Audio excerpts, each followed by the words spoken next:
dulu pernah tahun 2020 waktu saat berdiri pertama, tapi di kantor lama. Ini kita memang di sini sudah 1 tahun. Yang saya hormati Bapak Ibu Hakim dari Sekretaris Pengadilan Negeri Muara Enim, ya. Kemudian dari tim Medsos ini ya dari Muara Enim, dan terkhusus di sini dari Dinas Kominfo, ya, dari Ibu dan Bapak yang mewakili Kepala Dinas. Dan di mana program yang akan dilakukan untuk meningkatkan program pemberantasan korupsi di pengadilan, dilayani yang namanya di PTSP, pelayanan terpadu satu pintu pengadilan. Jadi tidak ada lagi seperti zaman dulu ada perkara masuk. Ya tiba-tiba langsung ke kepaniteraan pidana, ya untuk misalkan jaksa, ya daftarkan perkara, silahkan masuk ke bagian pidana. Kalau dulu semacam itu, tapi kalau sekarang tidak lagi ya. Semua sudah terkonsep, tidak boleh ada pelayanan itu sampai masuk ke bagian-bagian. Ketemu langsung. Iya. Hal itu berfungsi agar kita berusaha untuk sampaikan nantinya kepada masyarakat bahwa program itu mendukung program sebelumnya. Ya. Misal kita di sini melalui PTSP, pelayanan kita itu lebih smart, ya, mengandalkan ada barcode ya Bu. Ya, untuk pendaftaran syarat-syarat apapun itu bisa kita lihat di barcode. Barcode itu kita bisa melihat di website kita di pengadilan ataupun juga ada di Instagram. Ya. Terima kasih, saya di sini. Nama saya Titis Ain, dari saya Hakim Pengadilan Negeri Muara Enim. Kebetulan saya ditugaskan di Muara Enim sejak tahun 2020. Udah lama ya? Sudah 5 tahun. Dan ya? Sudah waktunya untuk dirotasi. Ini Pak Wakil gimana Pak Wakil? Ini sudah mendapatkan predikat wilayah bebas korupsi. Oh saat itu ya? Iya saat itu. Sudah mendapatkan predikat. Ya, dan itu merupakan suatu pencapaian atau prestasi ketika kita merujuk sebagai sebuah kinerja yang bagus gitu kan. Artinya saya masuk di situ sudah mendapatkan predikat itu, sehingga bagaimana kita mempertahankan dan meningkatkan pencapaian tersebut. Betul. Dan di sini saya sebagai hakim pun sangat mendukung program tersebut. Misalnya baru ketemu saya baru di sidang saja, maksudnya baru boleh bertemu saya ini hanya di persidangan ya. Saya tidak membuka celah apapun, tidak membuka pintu apapun jika ingin bertemu saya misalnya kan, kecuali memang mungkin mahasiswa yang ingin melakukan penelitian itu boleh ya. Mungkin tetangga sebelah rumah. Tetangga kami semua hakim juga harus mendukung hal itu dengan cara tidak memberikan kesempatan atau celah apapun. Misalnya kan kami mengadili suatu perkara, misalnya ada pihak yang ingin bertemu, tidak bisa gitu kan. Bertemu kami hanya di persidangan. Proses persidangan. Ya, kalau mau ketemu disampaikan di persidangan apa gitu kan. Kita tidak boleh bertemu dengan pihak gitu. Jadi pun kalau tadi Bapak misalnya bertanya di PTSP itu bagaimana sih gitu kan.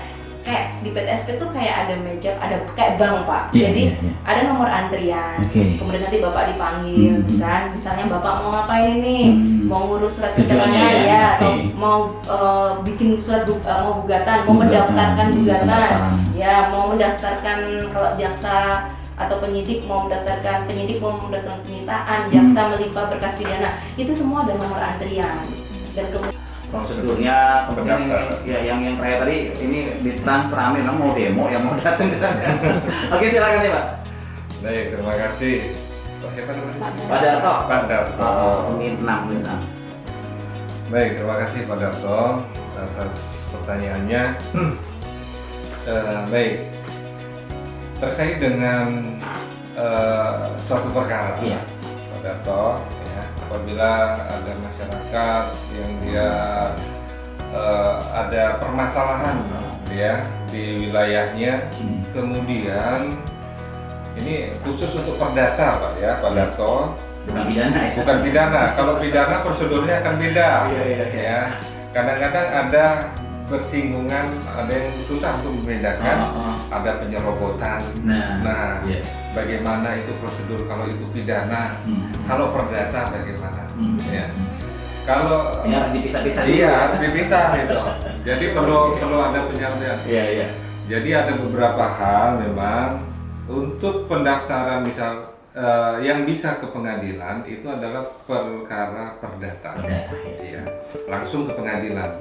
Perdata di sini misalkan ada permasalahan terkait dengan lahan, ya. Seseorang bisa, misalkan anggota masyarakat, dia bisa langsung datang ke pengadilan bisa, ya. Nanti akan dijelaskan di PTSP bagaimana prosedur untuk membuat suatu gugatan. Ya. Yang jelas prosedurnya itu tidak serumit yang dibayangkan. Ya. Apabila kita memang tidak tahu bagaimana caranya, di pengadilan itu sudah ada bekerja sama dengan lembaga bantuan hukum, ya LBH. Ya, LBH. Untuk di pengadilan sudah ada, dalam setiap tahun kita itu selalu membuat MOU. Setiap tahun? Iya, setiap tahun. Bahkan untuk LBH sendiri yang akan bekerja sama dengan pengadilan selalu kita share secara online, sudah diumumkan, kita seleksi, ya. Kemudian yang memang mempunyai komitmen dengan pengadilan itulah nanti yang akan bekerja sama.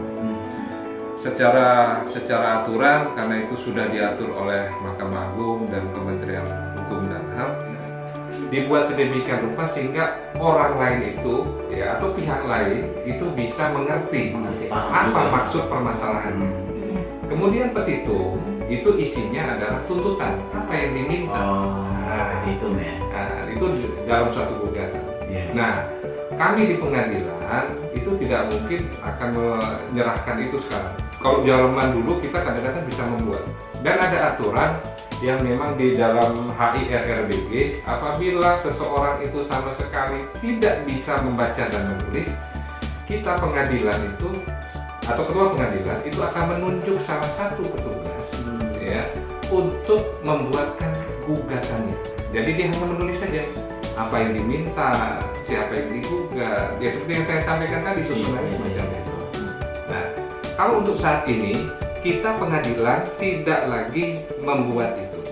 Mewujudkan hal tersebut, karena kalau misalnya hanya kami saja yang berusaha tanpa dukungan dari masyarakat untuk meminimalisir semua itu, karena kan ada permintaan, ada penawaran, itu hukum ekonominya kan seperti itu, ya kan.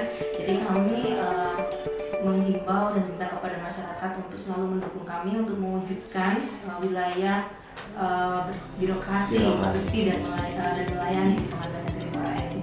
Jadi nanti amanat reformasi birokrasi, amanat daripada undang-undang dan permenpan itu bisa kita laksanakan gitu. Artinya nanti tercipta suatu birokrasi yang bersih gitu. Sehingga kalau sama-sama bersih, kenapa takut? Iya.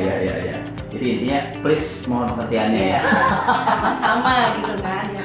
Harap masyarakat yang ada di Kabupaten Muara Enim ini mendukung ya program kita.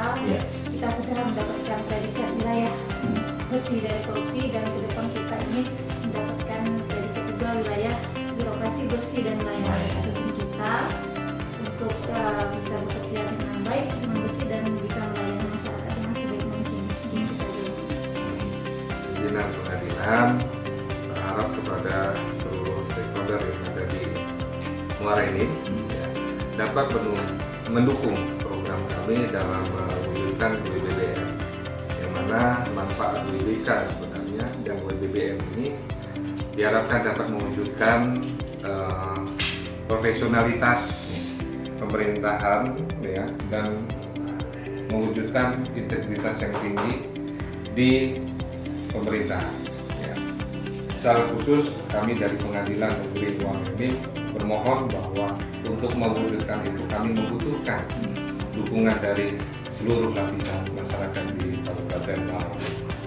Berharap bahwa WBBM dapat dicapai dan kebanggaan itu untuk kita semua. Mungkin itu saja. Terima kasih. Baik, terima kasih. Iya. Oke, terima kasih Pak Aldo. Alhamdulillah pada hari ini kita laksanakan sosok bersama ini. Mudah-mudahan apa yang disampaikan tadi bisa memberikan manfaat yang luar biasa bagi kita semua, terutama masyarakat di Kabupaten Muara Enim. Dan mari kita dukung program WBKM dari Pengadilan Negeri Muara Enim. Sekali lagi kami ucapkan terima kasih atas waktunya hari ini sudah bersedia memberikan informasi kepada masyarakat kita. Mudah-mudahan di lain waktu kita bisa ketemu lagi dengan program yang berbeda lagi. Mungkin ini saja kami akhiri dan kita tutup kegiatan kita pada